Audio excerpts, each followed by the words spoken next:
Okay, here we are, Wednesday evening interviews. This week, very special guests, Kevin and Phil from Eel Pie Records in Twickenham. Hi, guys. Hi, everybody. Hello. Hope Hey, you're doing well. So we're going to chat about a lot of things to do with the record shop and you personally, and High Tide Festival and everything else that goes on with you. We might talk about growing beards as well, but I'm an expert. You two can do hair length comparison. yes. Yeah, I sort of tried to copy you, I think, last year, and it was sort of mine went a bit wild, so I trimmed mine back, got it out of the way. well, yeah, I spend hours in front of the mirror every morning trying to get it to look as good as this, obviously. The Boris Johnson School of Hairdressing, just going to. Cool, right. So, guys, so we want to talk about a little bit of personal history about you guys. So, where you've come from to be in this position. Um, don't go back too far in the years because obviously we've got a limited age of audience. Should we start with Kev and then go on to Phil? So give us a Yes. little bit of history, mate, of where you're from and what you're doing. And Okay. Well, I was born as a small child many, many years ago. And yeah, moving on very quickly to about 20 years ago, Phil and I met. And through our children, who had our oldest daughters who'd started at school at that point, we kind of, they became friends and we kind of got to know each other at that point too. And discovered we had a mutual love of music and football and drinking beer actually, and so we kind of bonded over the years by doing all those three things, not always necessarily at the same time, but quite often actually at the same time. mm, Yeah, so we've kind of been doing that kind of stuff for a while, and our conversations during that period was often about music. And at one point, I guess, maybe 10 years ago now, we started talking about record shops and how, the demise of record shops, and missing the fact we couldn't go to record shops anymore because we just both really loved doing that.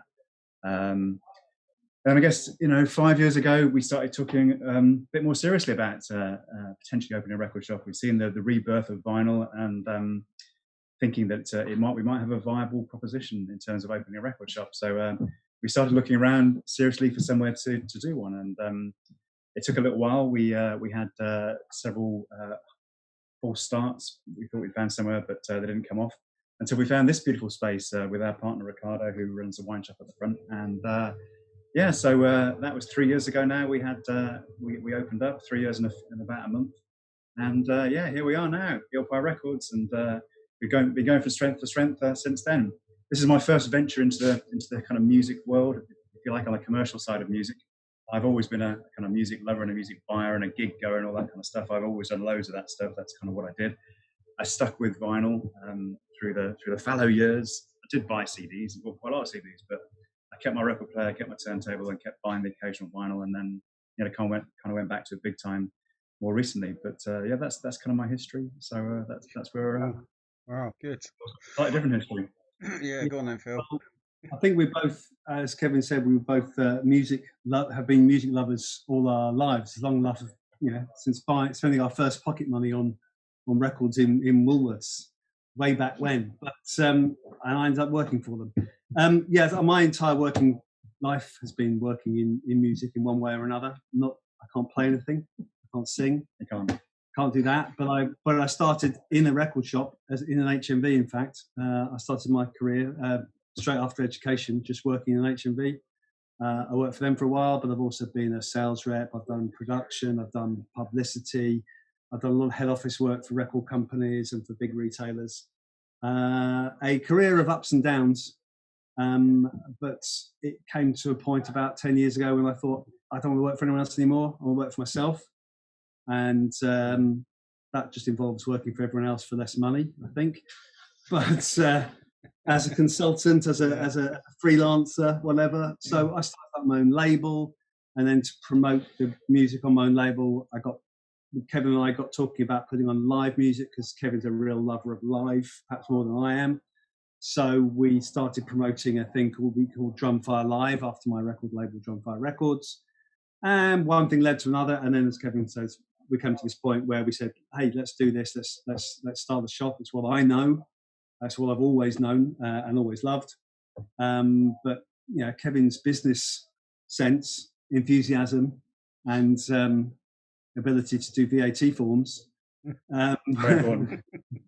So we decided we'd do this thing, and just over 3 years later, here we are, and things are going pretty well. Good, yeah, yeah, it's really good, isn't it? Yeah, it's a great record shop as well. I mean, I love going in there and just seeing you guys and that. And for those who don't not sure where Eel Pie Records is, it's sort of in the heart of Twickenham in Church Street, and you access it at the moment. You access it around the back in the car park. Yeah. Yeah, it's part of our kind of response to the pandemic. We've changed the way we operate a little bit, and we're fortunate enough to have a back door to our shop. I'm pointing towards it. You won't know what I'm pointing at, but I'm pointing towards the back door right now. Well, I do.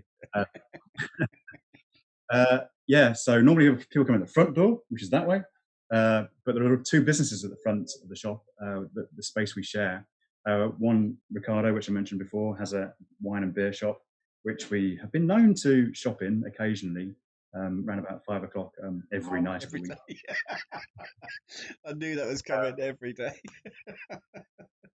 There's also a South African deli kind of thing, which we don't tend to shop at, both being vegetarians. But it's it's a nice thing to have in the street, and people do love it. So that's the front of the shop. To avoid people sort of contaminating each other too much, we were lucky enough, like I say, to have this back door. So now people come around the back and come into our shop that way, and it hasn't stopped people coming in. People, I think, are probably very familiar with the fact that they can get into the shop that way. So we haven't seen any issues with that. So it's been fine. Cool. That's good. Yeah. So, what else? I mean, obviously, COVID-19. I mean, we've had to stop all our gigs, live shows, blah blah, which we did every week and everything. So, what other measures have you taken to sort of get you through as a business? It must be difficult to get through sort of this. We see businesses looking shaky all the time. So, what have you done? How have you done it? On the business side, we actually closed a couple of days before the official government advice to lockdown. We saw it coming, thought we couldn't stay open with the possibility of infection spreading and everything, so we closed down. And then we stood here and we looked at it and thought, well, what are we going to do now? We have a very small online offering, few dozen new releases was all we put on offer on our website. And we thought we've got a lot more of that than that we can sell. So we did. We spent a lot of effort getting almost 5,000 LPs, new and second hand, up on our website, and shouted about it through social media. One of our customers gifted us the handy little hashtag of hashtag Eels on Wheels with pictures of us on our bikes. And that's what we did. We got out there and we delivered to people's houses round and about, and people warmed to that, bought lots of records. So commercially, there was an impact, but we did everything we could to push back against that. And with everyone working from home, most of our customers being booted out of their offices working from home, they had the time to sit at their computers and order from us. So it kind of worked out okay. Cool, it's good. Do you think that's gonna? You think it's going to continue? Because I know there's a debate at the moment about sort of people going back to offices and whether they feel safe to, or whether actually this has been quite a turnaround in the way people do business, and that actually a lot of people like working from home, and it seems to be a lot more productive because they're comfortable in their surroundings. So do you think your business, you're going to continue with this sort of like the deliveries or the online presence? Certainly continue with the online presence. Yeah, we had a chat probably a couple of months ago now. As the release of lockdown was imminent, and we thought, do we want to continue this? And we decided we did, because it had been successful for us, and we put all the hard work in. Particularly Phil put all the hard work in of getting those 5,000 titles onto our website, and it was basically working for us. So, but we both don't want to be online retailers. That's not why we're doing this. We wanted to have a physical shop. That's why what we've got, what we do, what we enjoy. We like the kind of community hub aspect of what we do. It's about people coming in, having a chat and talking to us and potentially getting advice from us and all that kind of stuff. That's why we're doing it. We don't want to be stuck in a dark warehouse stuffing envelopes full of records to go to Canada or wherever. It's useful and it's helped us tremendously over the last 3 or 4 months, but that's not how we want to spend our time. But having said that, because it's commercially viable for us, it seems, we're giving it a go. And we're employing someone else to sort of do the donkey work for us, which is good. It's good that we're able to employ someone, good that they're getting work experience, and we're paying them, London living wage and all the rest of it. and that leaves us free to do what we want to do. And so the business is actually stronger as a result of this. We've actually one of the other things that has changed as we've gone online is people are we've done a lot of work in terms of engaging with those people because we couldn't see them face to face. So there's lots of work on social media, lots of talking, mailing out to the mailing list and so on. And what's happened is we're selling a lot more, not only new releases but forthcoming releases. People are looking at what we're talking about, looking at what we're recommending, and ordering things 2 weeks, 4 weeks, 6 weeks, 8 weeks up front, which part of the business we didn't really have before. And that's kind of feels like it's a development. Is that people will order things, they won't want them delivered, but they're ordering them on our website, and then on release date they're coming in and say, I've come to collect my record. And that is actually the development of the way we operate as a business, which is really helpful and positive, because it means people are choosing to buy from us rather than other websites. Names mentioned, obviously. Yeah. We don't want to mention all those other people. So one of the questions I've got is sort of like when you sort of see a business and you see the face of the business, which you two are the face of the Eel Pie Records and everything, and then the delivery person turns up at the door and it is one of you two. I mean, what was the reaction to sort of, were people surprised to see you? Or were they thinking you're going to send out some schoolboys and girls to go deliver? Throwing rotten vegetables and things and telling us to back off. That was him. Yeah, and I think people were pretty surprised to start with. Certainly surprised at the speed of the delivery, because we set ourselves this pretty stupid, well, as it turns out not, but we set this rather ambitious target of same-day delivery. And most of the time, 95% of the time, we've actually achieved that. So people can be getting their records delivered almost within the hour sometimes, if that kind of just works out with us sort of getting the order and being ready to go out and deliver. And people are genuinely shocked when we turn up. One of us turns up, almost within the hour with their records. You say, well, who needs Amazon Prime anyway? We this on certainly a local level, we can do this, and we can do it as well as some of those global tax dodgers. Well, we made, and you're well past your prime, obviously. So very good. I'm in a pot or kettle black there, I think, maybe. Sorry. Younger than you. And we did make a bit of a show of having hand sanitizer with us and putting the records on the doorstep and then stepping well back at the end of the footpath or whatever. It was important to show that we were taking all of this seriously, because there was quite a lot of furore at the very beginning about, should shops be doing this kind of thing, carrying on trading when everyone else was locked down.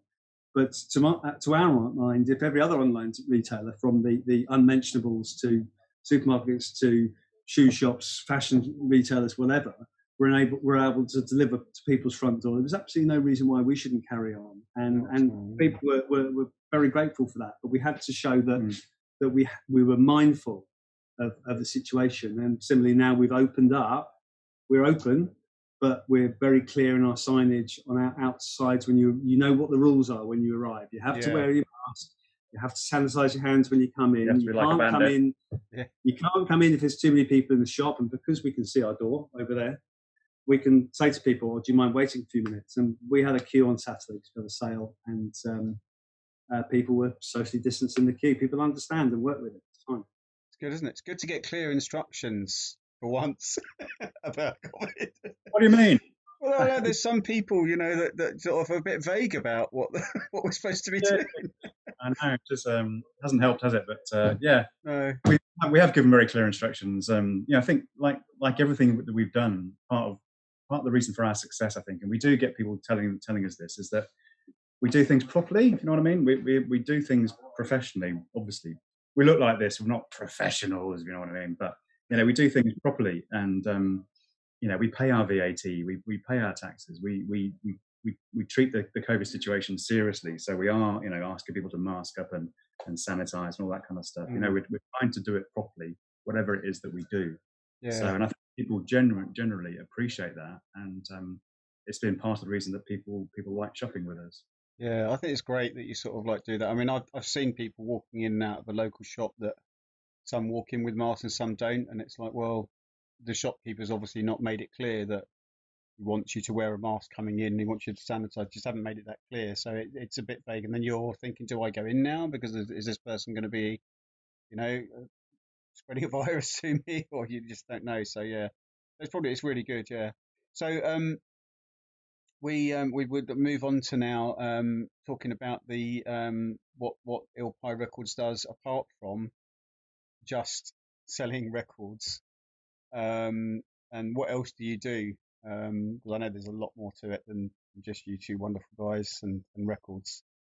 Maybe I'll talk about the kind of live music stuff, and then Phil can talk about the label and the bits and pieces we do. But yeah, as Phil said, we kind of started doing this. We started working together, if you like, on live music events. So we were working on putting events on in the local pubs and local theatres, going back about best part of 10 years now. And yeah, small gigs, but yeah, we liked them. At least it was a night out for us, a free night out for us, if nothing else. We're putting on music that we enjoyed, and you know, we had a small crowd that came and supported us. It was always a bit of a challenge, to be frank. They were always paid gigs, worth pointing out. Yeah, they weren't free pub gigs. They were gigs where ticketed and paid for. Yeah, really important. Yeah, we're not in the business of trying to get artists to do stuff for free. That's fundamental to us. Is the artist gets paid whatever it is. So you know, we're putting on quality artists, and we think they should get paid for their art and for their work.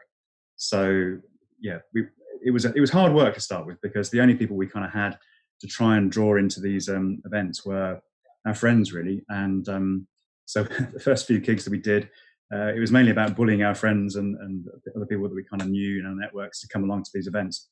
And that kind of worked. I mean, we never really lost any money, but we didn't really make any money out of it either. But the game changer was opening the shop, because then we very quickly, almost overnight, developed a really big audience of people who are like-minded, enjoy music, and you know, may well want to come to some of the live events we put on. And our audience, in terms of our shop customer base has just expanded since day one. So we now have thousands of people who kind of listen to what we say, and our audience on social media, and our own sort of customer registration list. So now we've got this audience to sell stuff to. When we were able to put on live events, we could sell quite a few tickets for them, and maybe attract a slightly more expensive artists to come and play for us. So that's been really good, and it's a shame, you know, as Phil says, I adore live music. I just love going to live music events, and it's a real problem for me right now not being able to do that. It's a thing probably I miss the absolute most. You know, the work we did around live music kind of culminated eventually in us putting on a festival last summer, High Tide Festival, which was our first attempt at a festival. It's one of the things that, again, we've been talking about down the pub over the years, about wouldn't it be great to put on a festival? Never really thinking we'd do it, but we went for it. And last summer we put on our first festival, and it was just amazing. We had 5 stages spread around the Church Street area. We had your guys and Power Jam doing a kind of youth stage out the back. Just wonderful. A massive audience for you guys all day long. But we also had a big stage in the street here, where we had the likes of Goat Girl playing, and the Errol Linton Blues Band, and people like that. And that was a huge success. We had thousands of people in the street. We had people in the local pubs going to see some smaller acts. We had a lot of when I say young bands, I don't mean, you know, kind of the teenage bands that you look after really well. We had kind of the 20 to 25-year-old bands playing in the pubs, and they were just amazing, because we're very clear we didn't want to put on, you know, possibly the same old stuff that this area is famous for. Not that there's anything wrong with that, but we wanted to try and bring new artists and new music to the area, and that was a bit of a risk in terms of, you know, people might go, well, I don't like this. This is rubbish. You know, it's too challenging, a bit too avant-garde for me. Just noise. But people loved it. They absolutely loved it. And so many people said afterwards, it's just great to hear new music. You know, we don't want to hear the kind of the Stones retreads. And yet again, we want to hear new, interesting music. And that's what was on for them. And they loved it. I just chip in that the whole festival, which Kevin worked his socks off, absolutely worked his socks off for, the booking and the organisation, was a free festival to all comers. So the funding was all done by, you know, not just by Kevin and me and a couple other people we work with, but it was local sponsorship from local breweries, local retailers, other traders. People put a lot of helpful money forward for sponsorship packages that meant that we could not only pay for the stage to be built and the sound guys to turn up, but we could also pay all the acts that performed on the main stages. So it was, followed our plan that if you get booked to play a gig, you get paid for playing that gig. And there was no way of taking money off the attendees because it's an open public space. But we managed to make the whole thing work financially. It worked as a package. So that was, I think, an enormous achievement. It was pretty amazing, and people were saying, it wasn't just a few people. A lot of people have said to us that that's the best thing that's happened in Twickenham in decades. I think it probably was. It was a genuinely amazing day that people loved. We were very lucky with the weather. Phil did a great job on the weather, and that obviously helps. We've got a nice sunny day; it just makes the vibe great. But even things like having Blaine from the Mystery Jets doing a bit of a DJ set, and people loved that. And just the whole vibe of the day was just brilliant, and people loved it. And it's such a shame we weren't able to do it this year. But we've got plans, and we'd already made arrangements for some things to happen. So hopefully we can carry forward some of that to next year and make High Tide 2021 even more successful. We were going to expand it, I should say. That we had those 5 stages, the 5 performance areas in 2019. We'd already decided we were going to expand that to 9 and bring in the Exchange Theatre by the station and the Cabbage Patch Pub and Jubilee Gardens. We talked to people about having something there as well. So we were almost doubling the size of the event, and I think we would have pulled it off once again because all those people that Phil was mentioning would have come in to support us, and we would have raised. I'm pretty confident we would have raised the money and made it happen. But anyway. We'll just carry all that forward to 2021 and make it happen then. Cool. Well, look, right now, let's go and have a look at the High Tide Festival from 2019, and then we'll come right back.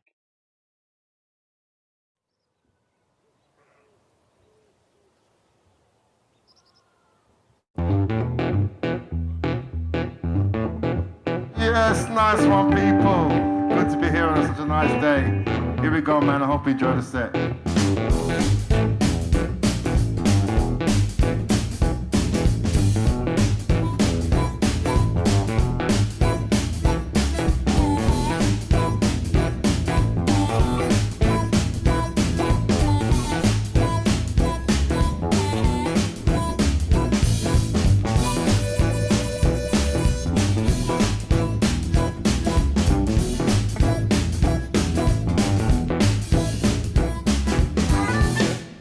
Mama said, put your hand in fire, you surely get burned. Daddy said, what the boy doing now? When you gonna learn?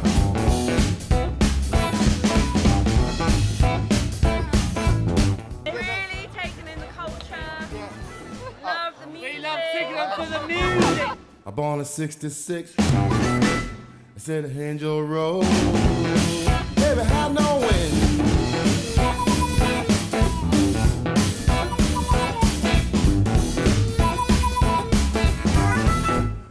Mama said, when I won't eat my dinner, Mama said, I can't say right belly bit off. Your eyes ain't bigger than your belly.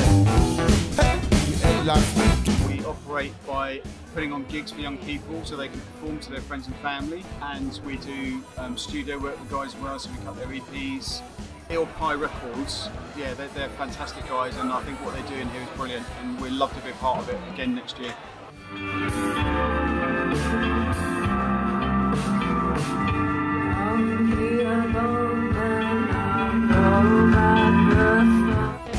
And the winners of the Battle of Bands competition were this band. Please welcome Queensway! Real Ale started in 2005. Our founder Nick Dolan started in East Twickenham, so we've been right at the forefront of the revolution in brewing. It's all about quality and supporting independent businesses like ourselves, and we've been successful because it's about beer. It's such a vital historical monument for British music, right up there with the Cavern Club and the Beatles from Liverpool. Eel Pie Island started so many massive bands from the Rolling Stones to Rod Stewart, David Bowie, everybody like that. So it's important to be local. It brings people together. It doesn't matter who you are, where you come from, for things like this. Everybody enjoys it. It's good music.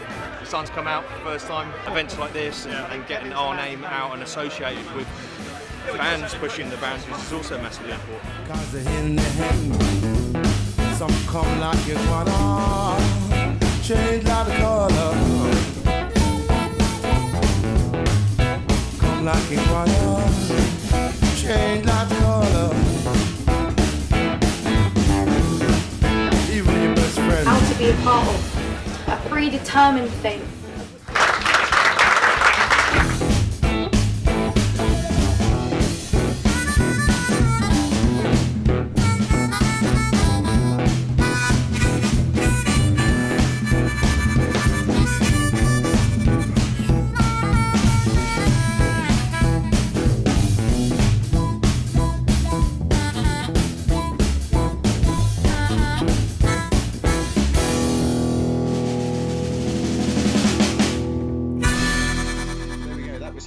Festival 2019. You can see how amazing it was.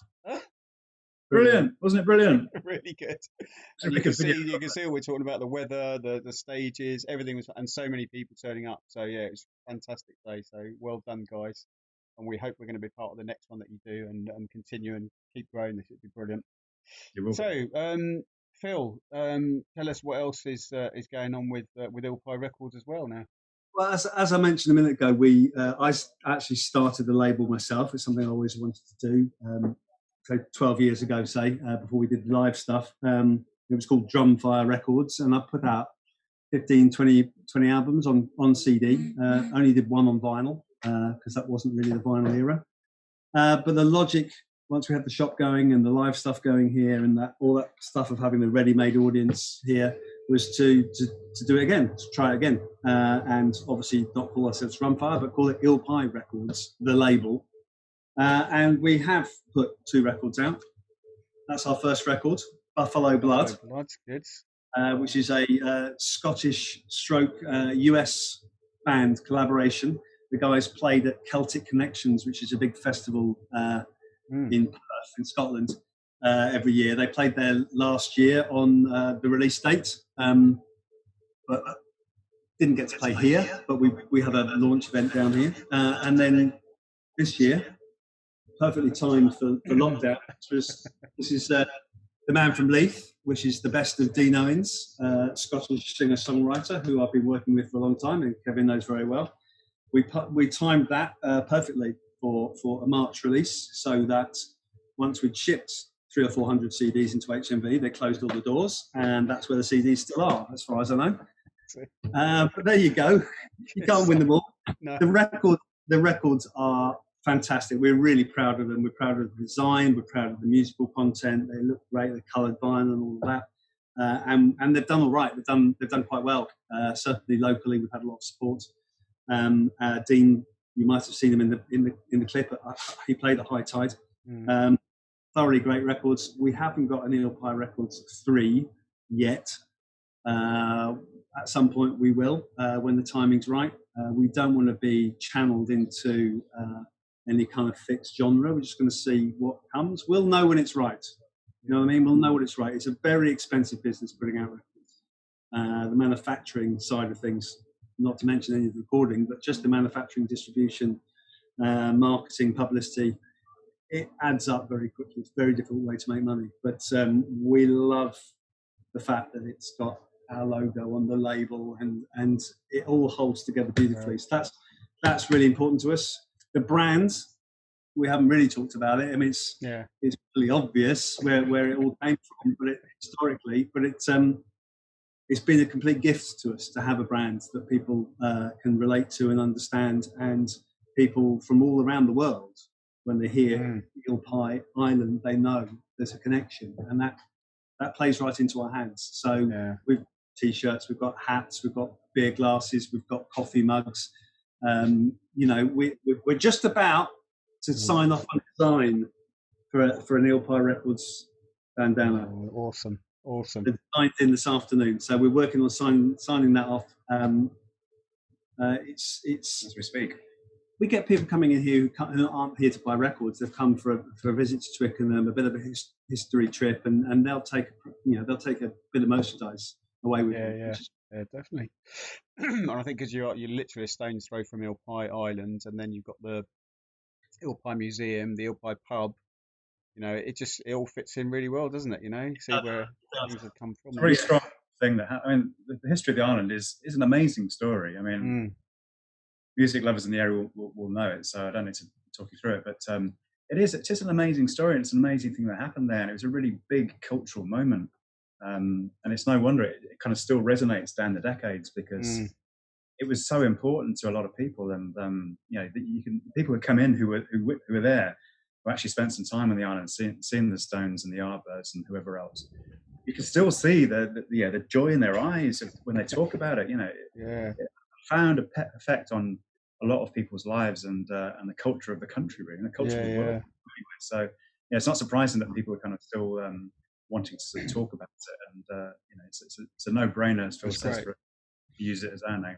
Yeah, and I think because I've got a friend of mine, Cheryl, who did the film Eel Pie, the Island That Rocks. She did that film, and I remember talking to her and her husband about sort of like all the people they were meeting that were on the island and stuff, and just the amazing people they met from the island.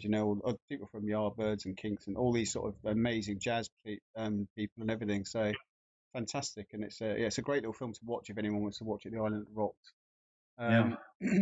So what goes? Go on, say what you're going to say first. I mean, because of the situations around us with COVID, it's the thing that's blocking us changing. We can't do any more live events for the foreseeable future. So we're hoping there's going to be a festival next year. It's very unlikely we're doing any live events this year.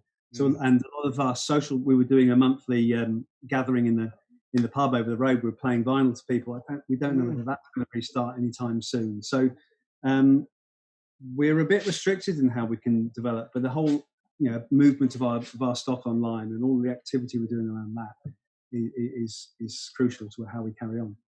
Good, it's great stuff. And I want to thank you guys for being judges on our Battle of the Bands this year and last year, which was good. Which we haven't had the finals for yet for this year's one, because obviously you guys helped to get these people into the finals, and we're still waiting to hold the finals to find out who's won. And obviously we've got two winners this year. We've got either a junior winner and a senior winner that we're waiting to see what goes through. So how many of the bands are still going to be back together? Still be together by the time the final happens? That's it. We're hoping they're sticking together, even if it's just to get to the finals. And if they've planned a breakup, it's after they've done the finals at the basement door. It was brilliant to be involved in those events. We saw it through to the end last year, didn't we? And with the winners Queensway, and we said we'd give them a slot on the main stage at High Tide as part of their sort of their prize for winning, and we did that, and they were brilliant. They went down really, really well, and that would have happened again this year if things hadn't changed. But hopefully for next year, maybe we'll have to give you two slots. You should have two winners by then, won't you? So, well, we're possibly. I mean, I don't know how we're going to sort of we might not be able to have a 21 Battle of the Bands because of the logistics of finishing off the last one and getting the new one done. Well, I don't know. I'd hope so, but obviously it needs a lot of planning again, and we've got to see what the exchange. And we want to use the exchange again. It's an amazing place. People are amazing. That was good. Yeah, and I know that you've done gigs up there, and it's an amazing place in Twickenham. Yeah, they're really enthusiastic staff team, a very young team, and very easy to work with, very enthusiastic, very knowledgeable, very good at what they do.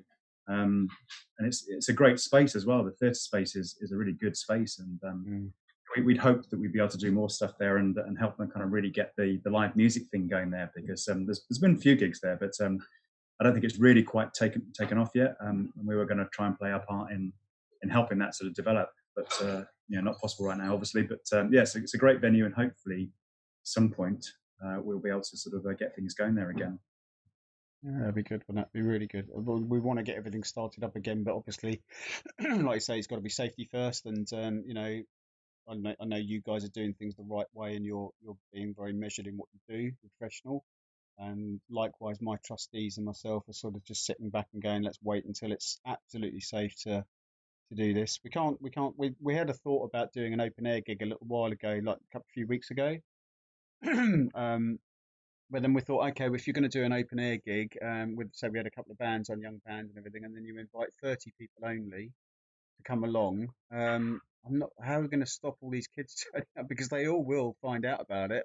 I mean, word of mouth with young people, it's just so fast spreading, and it's like, if they find out there's an open air gig with whoever who plays with door, huh? Turn into Bournemouth Beach. Exactly, yeah. So we thought, no, let's not do it. Let's keep it safe and wait until we're truly ready to be fully safe, and everyone can sort of like do a big mosh again and stuff, get involved with it all.